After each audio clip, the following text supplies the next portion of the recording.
आता सगळं साहित्य आणलंय. हा, आता फक्त एवढंच आहे. सकाळी उठून की नाही पहिला आवरून घेतलं. पहिला गरम पाणी आपलं प्यायचं असते, तुम्हाला माहिती आहे. पहिला गरम पाणी पिऊन त्यानंतर प्री वर्कआउट करून मग व्यायामाला निघालं. गाडीला स्टार्टर मारला आणि ग्राउंडवर पोचलो.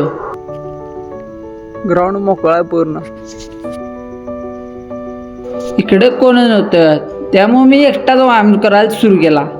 मान्यवनाला घेऊन करू. पहिला रनिंग मारून घेतलं, त्यानंतर मग आपण वर्कआउट सुरू केला. पायऱ्या मारल्या, त्यानंतर स्टेप्स, एक जंप, त्यानंतर डबल जंप. पायरीवरचा व्यायाम करून झाल्यावर मग इकडं आलो व्यायाम करायला. पहिला सायकलिंग, स्पॉट जंप ते सगळं मारून घेतलं. पहिला सायकलिंग ते मारून घेतलं, त्यानंतर डिप सेक्शन सुरू केला. डिप सेक्शन त्यानंतर शॅडो बॉक्सिंग केलं, त्यानंतर रेस्ट घेतली आणि त्यानंतर मग निघालो घरला. घरला पोचून आवरून शेक पिऊन घेतलो. त्यानंतर आपल्याला कॉलेजला जायचं होतं, त्यामुळे पहिला आवरून घेतलं. मग निघालो कॉलेजला. कॉलेजवरून जाऊन आल्यावर का नाही आम्हाला बाहेर जायचं होतं, कारण गिफ्ट आणायचं होतं. का तुम्हाला नंतर सांगतो. गिफ्ट काय काय आणायचं ते सिलेक्ट करून झाल्यानंतर मग फुलं आणलीत आणि त्यानंतर चॉकलेट पण आणलो. तुम्हाला आत्ता कळलं असेल काय असेल ते कशाला गेलाय? तर हे बघा. आता सगळं साहित्य आणलंय. हा, आता फक्त एवढंच आहे की पाय वाढल्यात आणि पिऊ येणार आहे.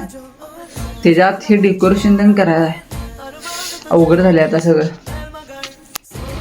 आज या चटकिनीचा बड्डे आहे.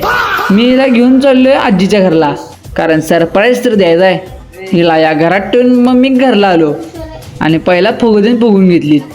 आणि हे डेकोरेशन बघा, डेकोरेशन खतरनाक झालंय. आणि डेकोरेशन झाल्यावर मी हिला न्यायला आलो आणि हिचं रिॲक्शन बघा.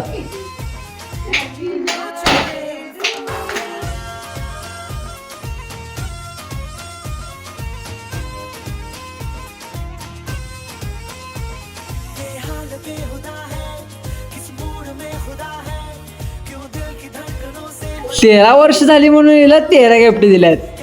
हे डेकोरेशन बघा. आणि केकला साईडनं किटकॅट लावल्यात आणि जेम्स ते सगळं आहे. असं मनीला हॅपी बर्थडे म्हणल्यानंतर तिचा बर्थडे झालताच.